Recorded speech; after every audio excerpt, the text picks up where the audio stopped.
Right.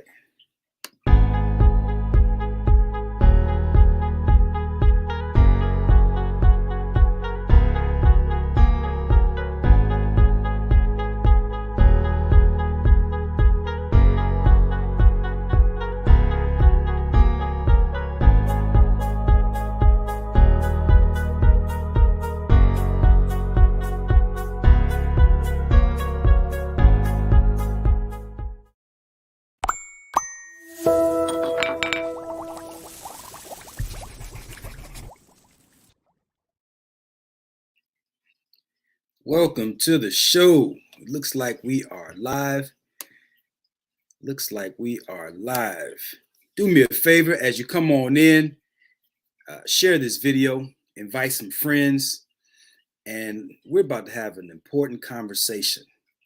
The financial revolution. This is a really important conversation, and definitely looking forward to seeing how much information we can extract from these two vessels of wisdom, Ron and Regeania. But before we do that, this show is brought to you in part by the Heart Work book, 31 Days to Mastering Your Relationship. You can get your copy at www.theconditionsoflove.com.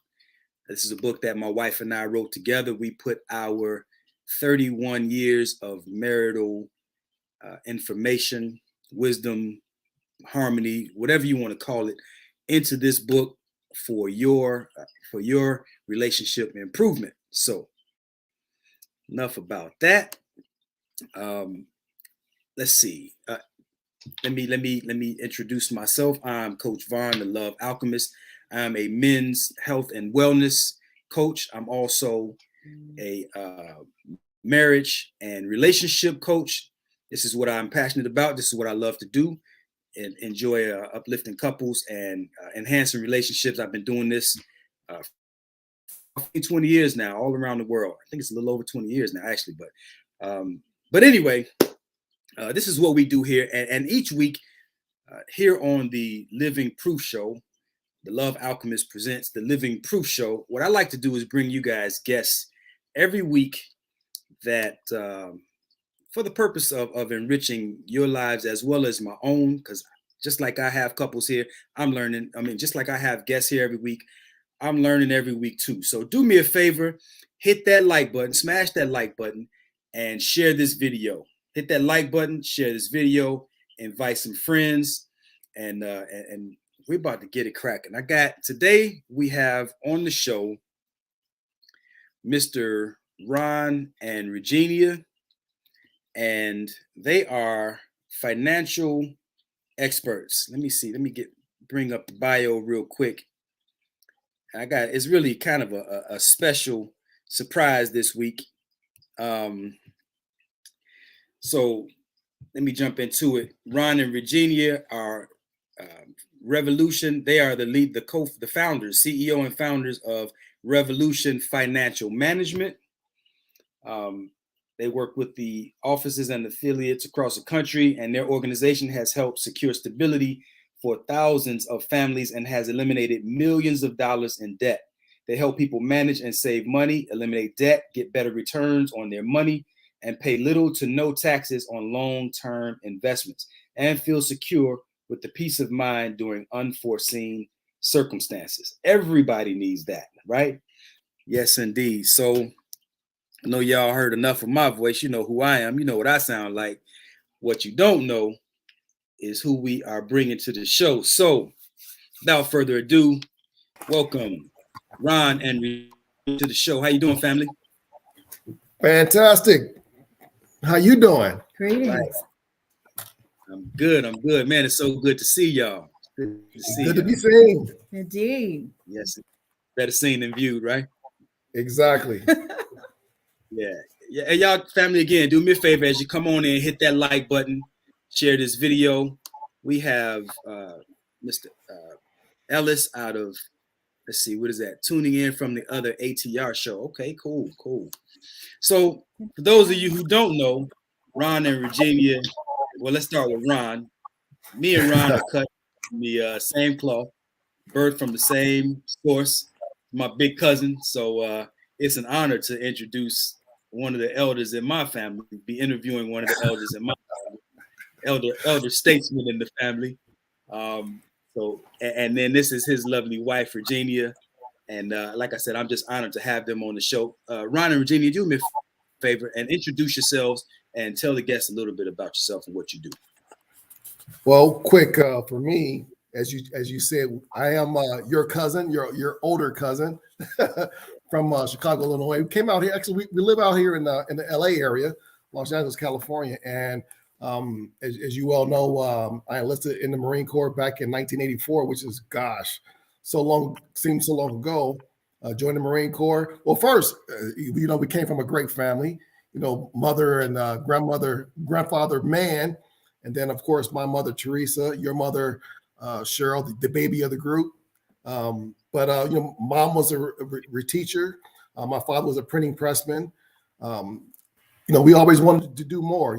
I again joined the military at age 17, served for over 14 years, a little bit of 10 years in as far as law enforcement as well.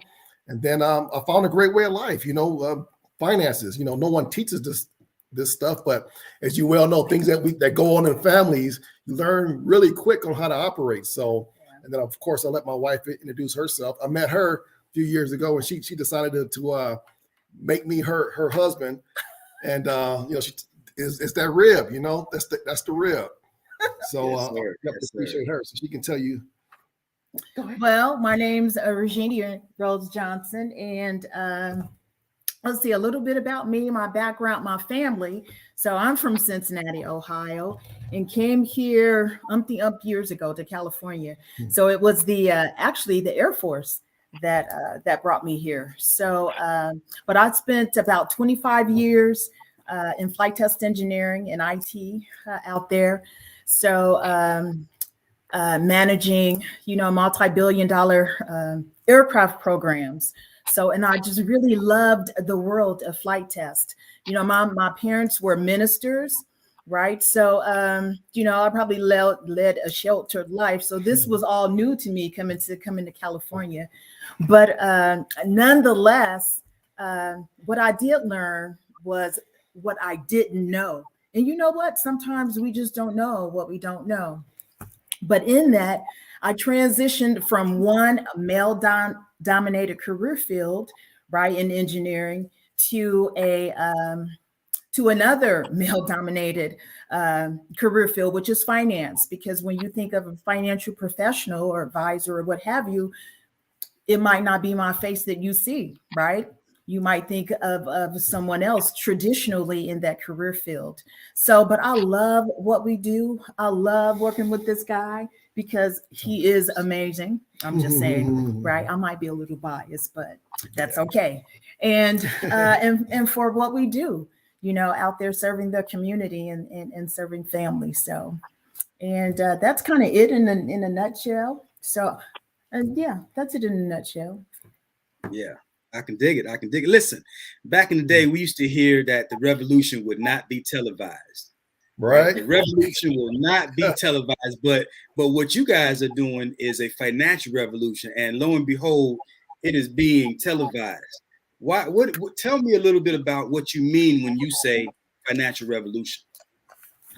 Well, I tell you, part of you kind of covered it in your introduction. There's basically 5 things that we look at when we sit down with families. The first thing is that if they're in debt, we want to help them get out of debt, right? And once you get out of debt, start doing some short-term savings. It's not an emergency, we got some savings, right?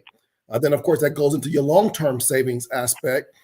Make sure you get better rates of return on your money, especially on long-term investments. And make sure you're properly protected, which is, I'm very passionate about the insurance aspect of what we do, being protected. I've been a beneficiary, and I've given beneficiary checks, so I definitely know about that. And then, of course, wills and trust in place, getting those. When you want to make your money, you want to keep it and you want to save it. The one thing that the pandemic has made happen is that the trust attorneys are very busy. Probate, that's a nasty word, probate. When you pass and you don't have your assets protected, you can't call a probate attorney right now because there's so many people without those different coverages. And the main thing is that it's the people that look like us that are going through this process. Yeah. Yeah.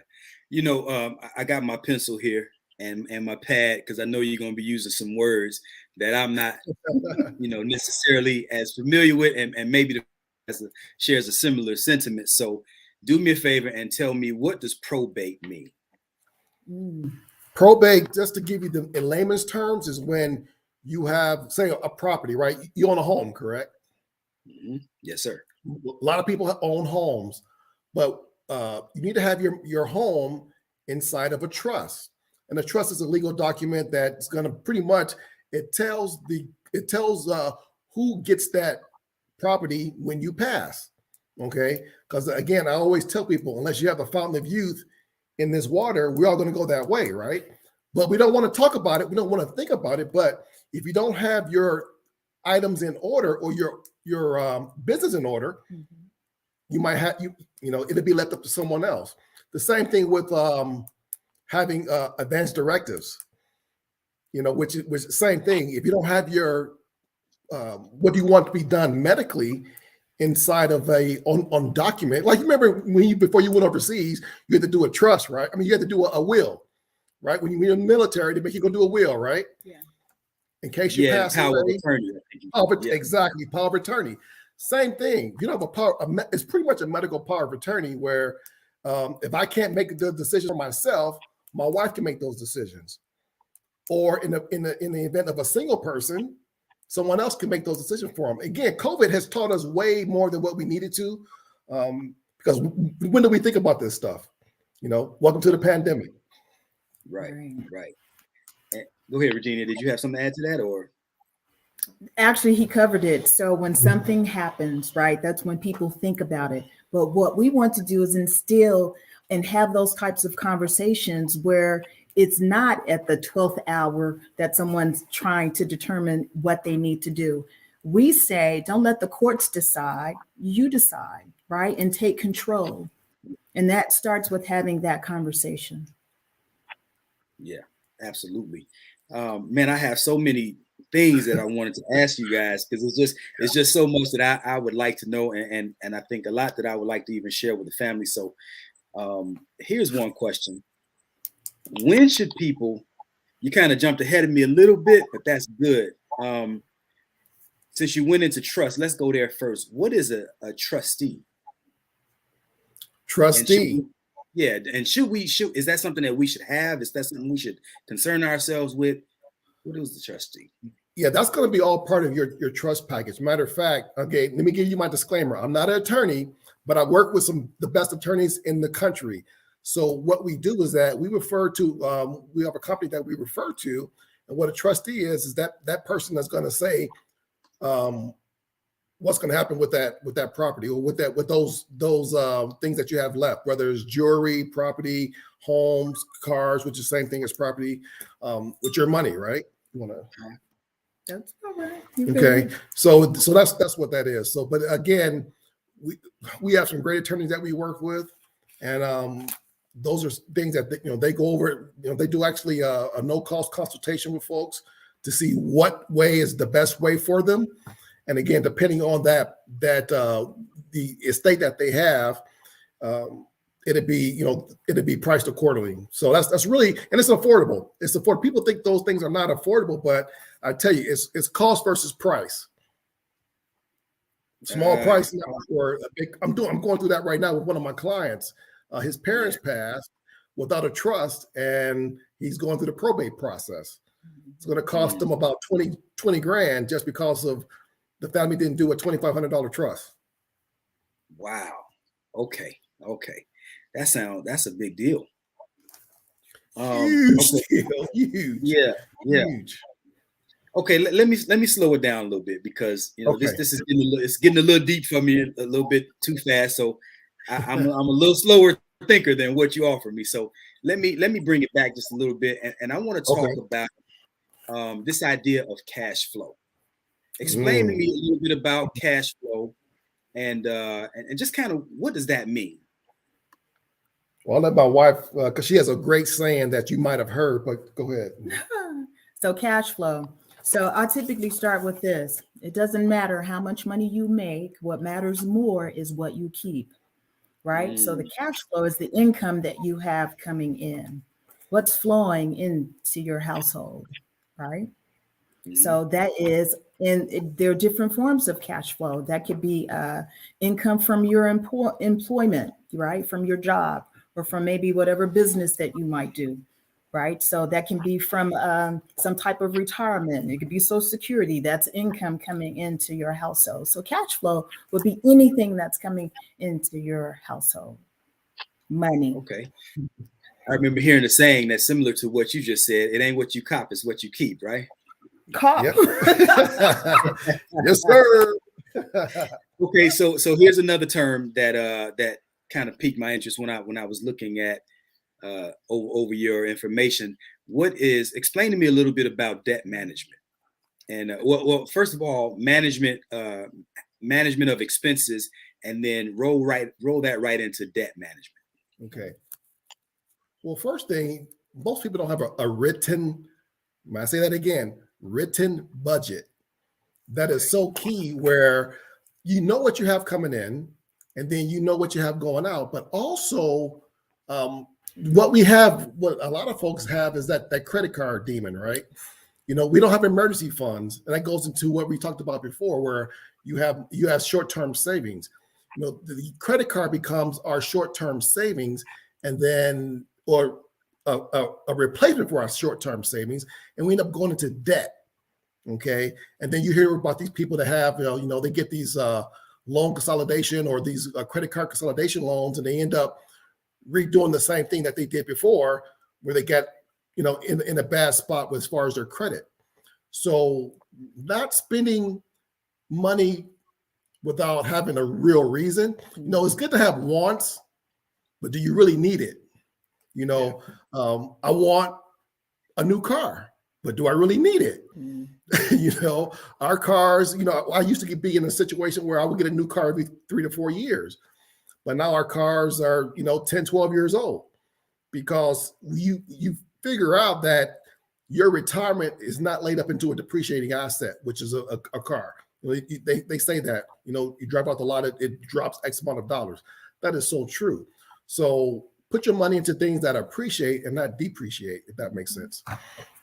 Yeah, and I can add to that. Debts are, when you really think about it, that thing that you have to pay for that you don't own, right? So that could be a mortgage, that could be, student loans. That's debt, right? So anything that you have to continue to pay on is debt. And sometimes they say, you may have heard of good debt versus bad debt, right? Where credit cards are what? Bad debt.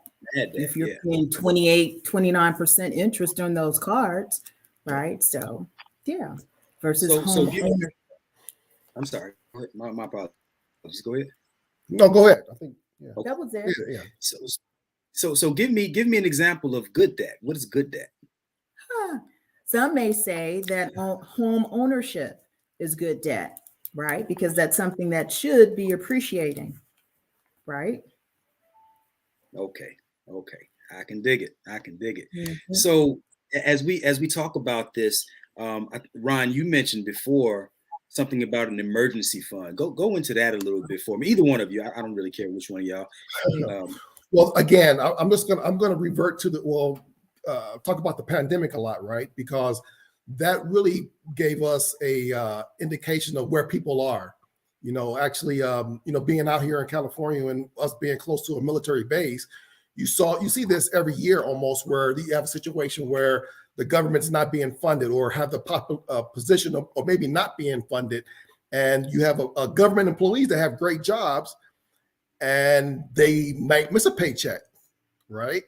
Again, the pandemic did the same thing, where before the loans came into place and the government started paying, giving folks money, folks didn't have the money. I saw some food lines out here in where we live that were, miles long, because most people are, one paycheck away from being homeless anyway, or being in a bad situation, because we don't save money. We save a negative 4% in this country. This was pre-pandemic because of credit cards, for one, debt, and we don't save money to get anything. You know, you travel, you know, being, you know, yourself retired naval person, you went all over, you've been all over the world. This is one of the only countries I know that you can go and buy something on quote unquote credit, where you don't have the money, you pay for it later. And we're used to that. And we're in a position now where we're just spending, you know, we're buying things without having the financial means to back that up. And we saw that again with people losing their jobs. You know, it's just still in this position, right? We're still in a position right now where people don't make enough money, but they have this lifestyle that's up here, and the money is down here, so to speak. So hope that answered the question. You used to have to stop. Yeah, you used to have to stop at zero, but now they'll let you whistle right on by zero, right? Right. Yep. They'll bury you. So Regeania, give me an idea of how much of an emergency fund we should have. How much should we have, you know, just to kind of as a good cushion or a healthy cushion for those emergencies that Ron is talking about? So for our clients, we typically start with 3 to 6 months of your expenses, right, where that is set aside. So if anything was to happen, where many of our clients during like the pandemic, they were secure, right, because they have been saving for that type of situation, an emergency fund. So if that income isn't coming in or something happens, you have that cushion. So what we say is start at 3 to 6 months. And, you know, based on whatever situation that you're in, for me, I go 2-3 years, right? Because I want to be comfortable knowing that myself, our families are okay. So it depends, but that's a great starting point, 3 to 6 months, right, of your expenses that are set aside. So in case anything was to happen, you have some sense of, you have peace of mind. Yeah. Do you have any suggestions for strategies on how to accumulate 3 to 6 months worth of expenses? Because most people are living paycheck to paycheck, or as Ron just said, you know, we're one paycheck away from facing some serious adversity or catastrophe. Any type of strategies that people can deploy for accumulating that 3 to 6 months worth of expenses? Sure. For what I suggest is this, and you know, everybody's situation is a little bit different. You know, that's why we sit down, have a conversation to see where do you have discretionary income?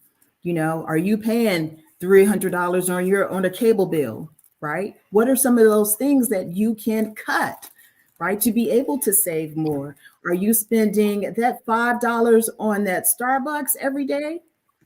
Right? It really adds up over a 30-day period.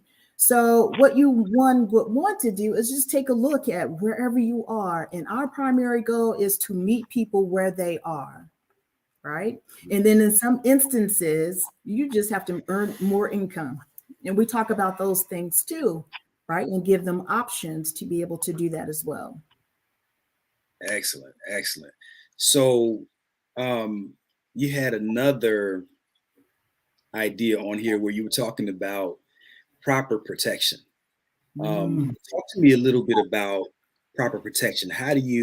What does that mean? And then just kind of delve into how to establish that for ourselves. Okay, well, that's going to be on the life insurance aspect of it. You know, I'm a great proponent of having life insurance. Just to give you my quick 20-second story from people that might not know, but you know, my father came from a family of 13. And half of them died in accidents, including my father was killed in a car accident in 99. And then actually had the opportunity to bury my oldest son about 11 years ago that was killed. And one thing that my father had, and my son had it as well, that we had life insurance. So there was no GoFundMe. There was no car wash, bake sales, you know, chicken dinners, any of that stuff. What we did, we had the life insurance that we had, and we utilized that to take care of the situation.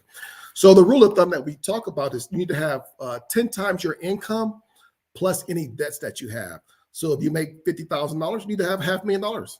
Okay, you have a $100,000 home, you need to have, you know, at least 100,000 plus your other bills again, and enough money for that surviving spouse if you're married to go on for about 10 years.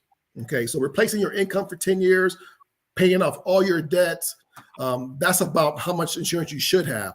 Now, that being said, a lot of people can't afford that, especially when you get, to be a graybeard, because insurance does cost a little bit more money when you get older. But what you can do is just start small, and then you start to build that up so that when that day does come, that your family will be taken care of. The other part of that is, what if you don't pass, you don't die? Because insurance has changed over the years. And what about if that, people suffer from chronic illness, critical illness, and then sometimes terminal illness, right? Insurance has changed where an individual can utilize those proceeds, right, to maybe get some special treatment or to go on taking care of their family, not to mention long-term care. Long-term care is so key. And again, the pandemic have shown the great need for people to have long-term care. Because wouldn't you have loved to have your loved one at home with you instead of having them in one of those places that, was a COVID factory and everyone passed away because of COVID, and that's one thing you have to we want to be able to take care of our loved ones at home in a great environment that we know that they're not being taken advantage of and just taken care of. Okay. So that's really the long-term care aspect is something that, that you have with insurance, the proper protection that many people don't have. And the numbers of people that will need it, I think is almost like 78% of people will need some type of long-term care at some time. And again, it doesn't matter whether you're, it can be an accident. It can be, you're just getting more mature in age or, some type of illness so where you need someone else to come in and take care of you. And that's what here in California, it could be anywhere between 10 and 15 grand just for, just for facilities. So it can be very expensive. And you don't have to be old. I mean, you don't have to be old to use it. No, not at all. It's from 35 years old, on up. So it just depends. But be prepared for it, right? So we talk about those things, right? We have a question in the comments section, but before I get to the question, family, do me a favor. If you haven't already, hit that love button, or maybe like if you only like us and you don't love us. Either way, hit that button and share this video and invite somebody, because what we're sharing here is some life-changing information, life beneficial information. But we're going to back up just a little bit. You guys, one of you mentioned discretionary funds. I think that was you, Regeania. Can you expound a little bit on can you define discretionary funds? I define discretionary as want to instead of need to. There's some things that you need, and then there's those things that are discretionary, right? Meaning you don't really need them. They're extras. Matter of fact, I see that brother Brandon is the one that asked that question. He's like, I don't need 5 pies, only need 1. That's my brother Chef Brandon. And that brother makes the greatest bean pies in the world. Oh my gosh. So, we have a story about that we have to tell you. You guys have some strategies in your business, and one of the strategies that you go into is building wealth. Can you talk to me a little bit about some of your wealth building strategies and how we might be able to adopt those and into our own lives? Well, I tell you, there's different ways of building wealth. One of them can be in some type of product that we might have, whether it's an annuity, whether it's a mutual fund, things of that nature, or something of an insurance insurance product. But we also, real estate. I've been a real estate broker for over 20 years. So, they say the biggest wealth is earned in real estate, and the way it's going right now, it's definitely you can definitely build wealth in that aspect, but definitely sustainable. We have some products that we have that we can show you to where you put in X amount of dollars now, and then over a period of time, we can show you where that money will grow. And even though we don't guarantee anything, but we can show you where it has a great possibility of being very, very lucrative for you in the future. The biggest thing, though, I tell you, Vaughn, is to start now. I wish we would have had some of these concepts when we were younger, instead of when I was in the Marine Corps back in the day with my $300 car payment, which should have been about $100, but I wanted to be styling and profiling. But if I would have learned some I of those remember things, that. in my red Camaro, yep. Yeah. So, And even before that, the Toyota Corolla. Wasn't it a Toyota Corolla? oh, see, And I mean, you had Ron's toy across the oh my gosh. windshield. Boy, you just went back. didn't know Yeah, that that was whatever. I mean, that was a $200 payment, but still, I should have kept that Toyota instead of buying that doggone Camaro. That's what I should have had. I should have did that. But again, you live and learn. Things are not. I mean, things are caught. You have to catch these things. Sometimes you don't. You don't. Even though our parents tell us stuff all the time, right? But sometimes our head is kind of hard. Maybe what I've heard anyway.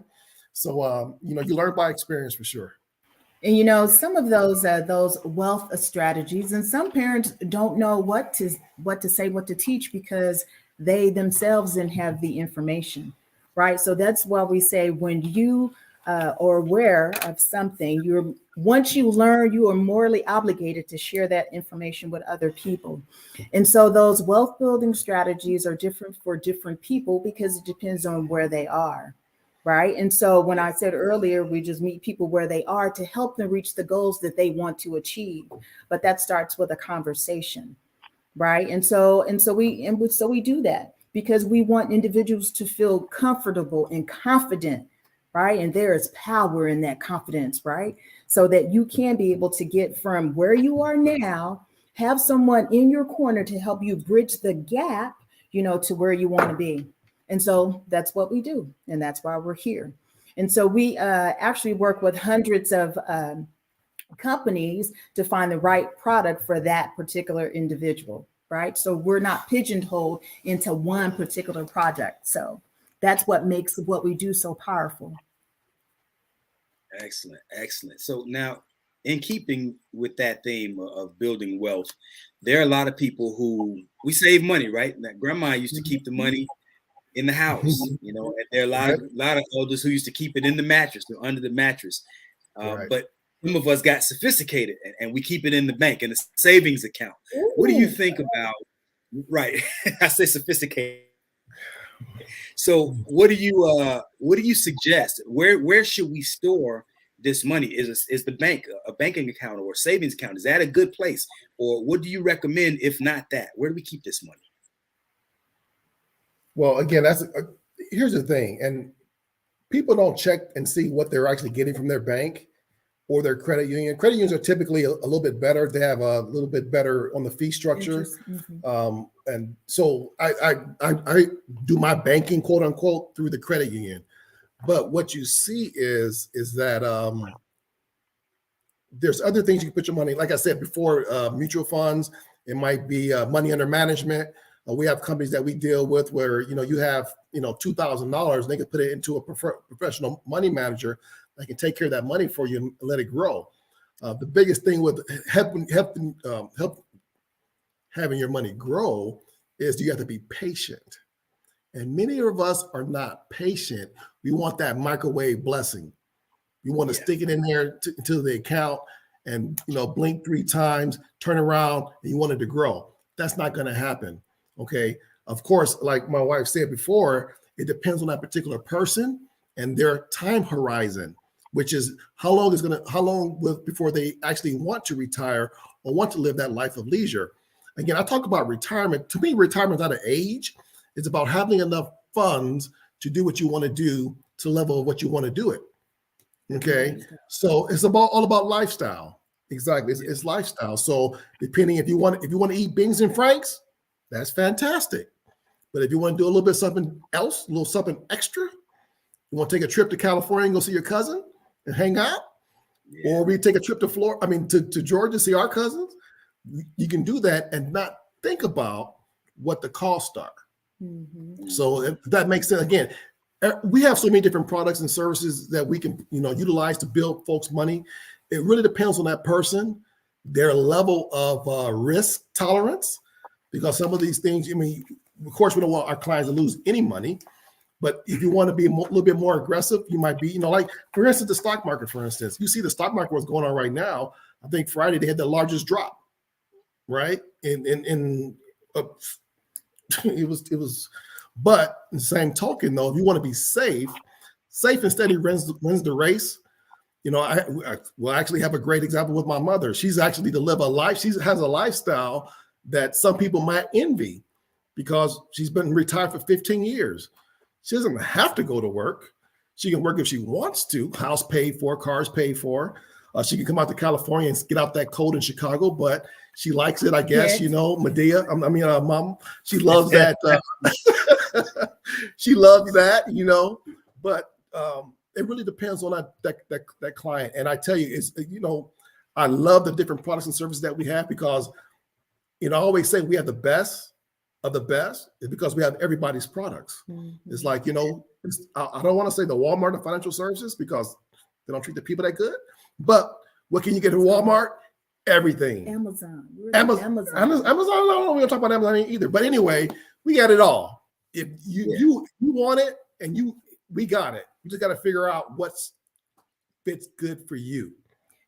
Something that you mentioned too, Vaughn, was the interest rate, right? And the interest that our banks pay, right? Some of the learning, some of the things that we want individuals to learn and understand is, you need to put some money in the bank because that's liquid. You need to have access to it, correct? And then I personally love the index products that we have. I love those because something happened to me in 2008. That's probably not too far. It's that other people can relate to, right? What happened? The market crashed, right? So, and when that market crashed, I lost over, I lost 42% of my portfolio at the time. And so what that meant to me was about $272,000. So that might not be a lot to some people, but it was a lot to me at the time. Understand? But imagine, right? If I was 67 years old, getting ready to retire, what that would have done, to my retirement, gone.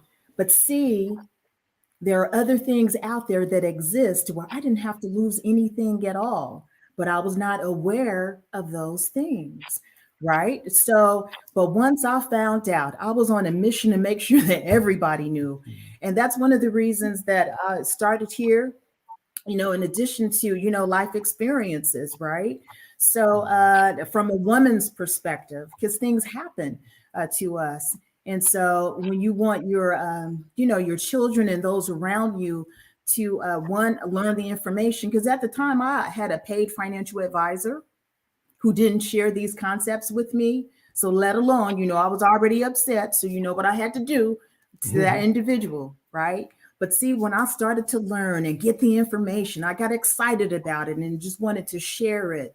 And, and it just could have been life-changing because at that age, what can you do? But if we start with our children, right, to teach them so they can learn, they can be informed, so they can make educated decisions. And then sometimes even from retirement age, people still don't know. So we have clients anywhere from 18 to 85, right? And people come, at 60, thinking that they can hit their goals when they want to retire in 5 years, and they have done nothing. But fast forward, what can we do? So we have those real conversations and we give them options. And that's what it's all about. See, applied knowledge.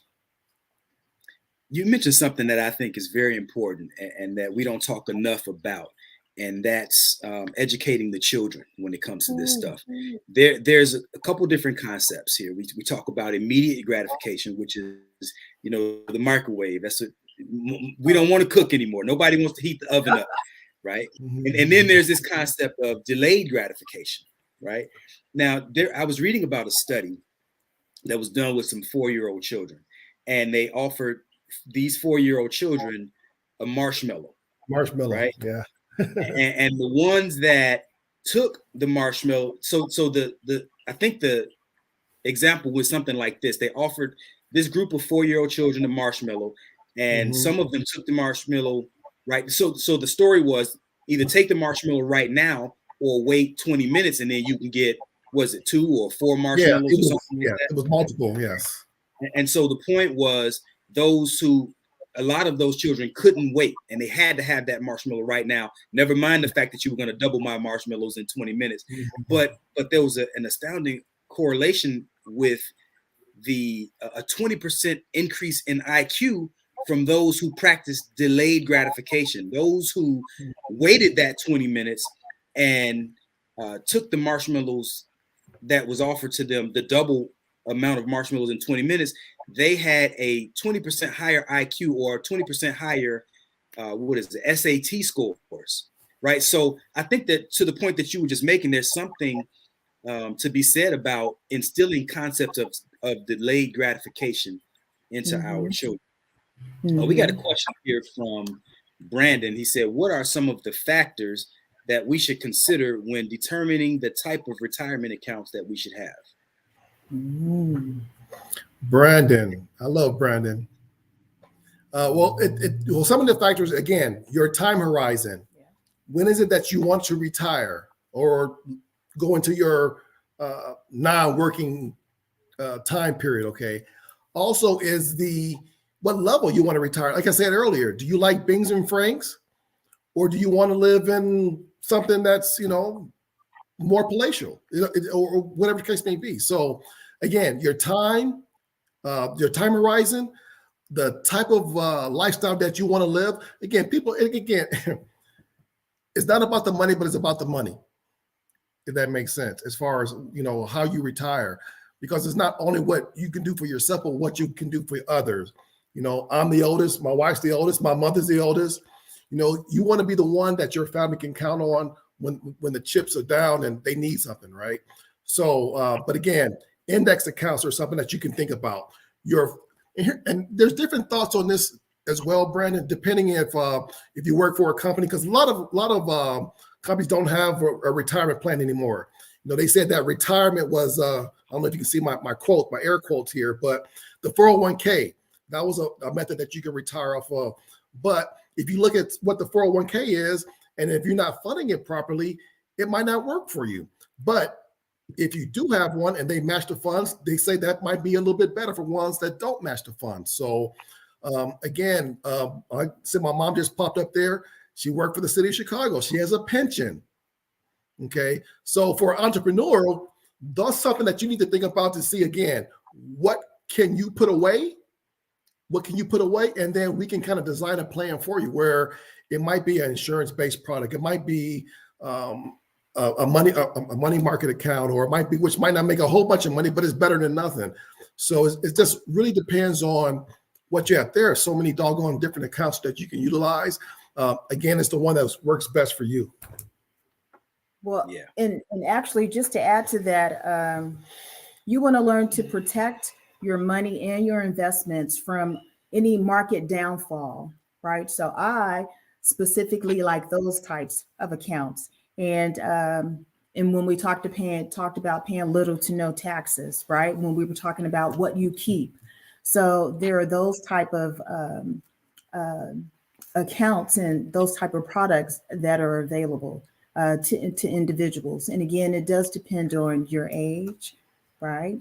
What you want your lifestyle to be. Because Vaughn, we have individuals that say, hey, can you design a plan for me where I want to have $50,000 of income coming in a year, right? Can you do that? And so we do, right? And give them those types of options. Or maybe they want to augment what they have currently, right? So Brandon, what I would say is that's a conversation that we should have to see which one of those types of programs will be best utilized for you, right? How many extra pies you need to make, Brandon, so you can put some more money away, or how much you want to put away for? But it's a goal. What's the end goal that you will want to achieve? But for me, I wanted to be protected from a market downfall based on the experience that I had, and it's based on my experience, because I'm gonna tell you, I was devastated.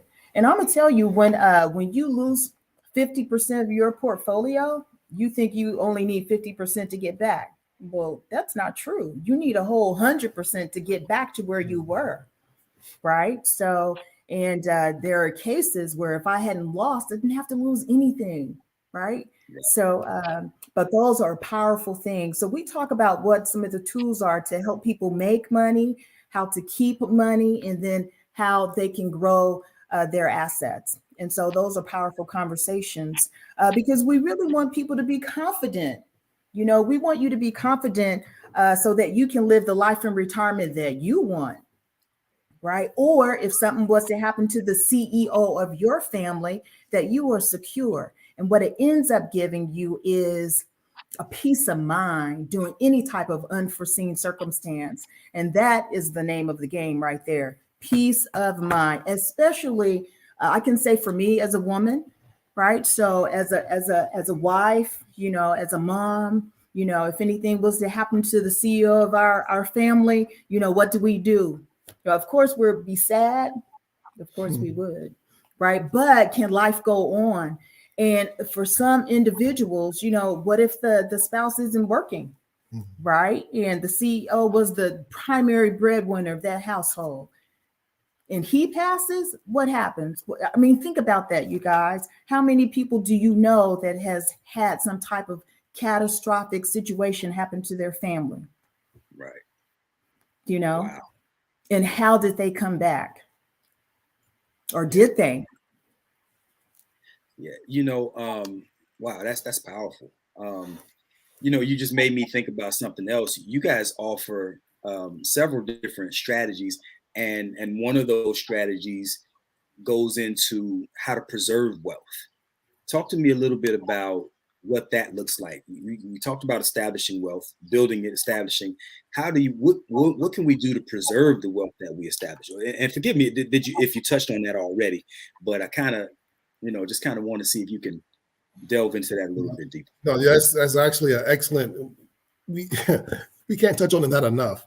Again, we had just recently had this happen to one of my clients again, where you know, they had a home, the parents had a home, and you know, typically, you know, we're gonna gain the biggest probably chunk because of we're gonna get if the parents, hopefully the parents or someone had some type of property or something that, you know, they can pass down. That's what we think about. You know, you think about generational wealth, having property, something that you can pass down to your children's children, or even money, even cash, or some type of an investment vehicle.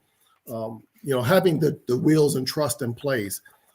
Make sure that you have a plan in place so that when that day does come, the money can transfer tax-free. And that's one of the biggest things about life insurance is that, you know, wealthy people look at life insurance as an investment, a family investment, because life insurance proceeds pass to the heirs, no tax. Think about this. You ever got into a car accident, which I just did. If you get paid for a car, they don't give you any taxes for that. You know, you're not charged taxes for that. Right. So life insurance is one of the biggest ways of transferring wealth, but just maintaining the wealth is making sure that, like my wife was talking about, she mentioned index funds. There's other products as well where I have an account where I set a floor so that the rate would never go below that particular floor. If it's $1,000, no matter what happens with the interest rates or the stock market, it's never going to go below 1,000. Okay, so there's protected professional money managers that are watching your money for you, so that and they can't predict it, but they can say, okay, based on what's going on. For instance, what's going on in Ukraine right now, that might cause something to drop, you know, the stock market to drop. Or what happened with when COVID first came out, you know, that might have something to where people might need to have some money protected. You know, whether it's you know, one of our betterment accounts where again the money is wrapped so that when that happens, it just gets moved around by professionals that way smarter than me that can make sure that you never lose any money. So I don't know if that makes sense, but it's wealth protection, wealth retention, and wealth. Well, we want the money we want to make it, we want to grow it, and we want to keep it. That makes sense. We want to do those three things. So, and again, we have various ways of making that happen. It's not a one-stop, one fix for all. It really depends on that particular person. but we have them in place that we can show folks how we can help them do that. Yeah. Something you mentioned about wealth transfer. I think most people don't understand that the one of the greatest ways to maintain wealth, or one of the greatest ways maybe even to produce wealth, is through life insurance policies. That's one of the ways that we transfer wealth from, or the greatest way I think that we transfer wealth from one generation to the next. So talk to me a little bit about beneficiaries. What does that look like? So what are some things, like what is a beneficiary, and what are some things to consider when determining who the beneficiary will be? Well, a beneficiary is an individual that if anything was to happen to you, right, who you want your assets to go to. There are beneficiaries for your bank accounts, beneficiaries for your retirement accounts, beneficiaries for insurance, right? So if anything was to happen to you as an individual, where do you want those accounts to go?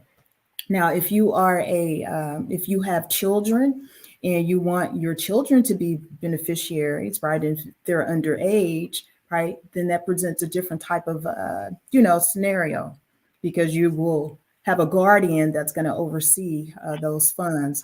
But in choosing a beneficiary, and it's up to every individual, it could be anyone that you want it to be, that you want those proceeds to go to upon your termination, upon death, right?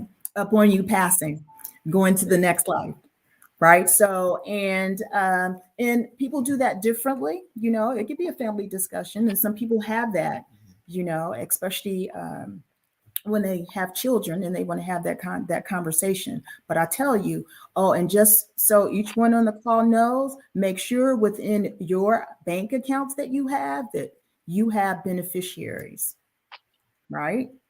And you have the right one. Right. And if you haven't looked in umpty years, this might be a good time to check it out.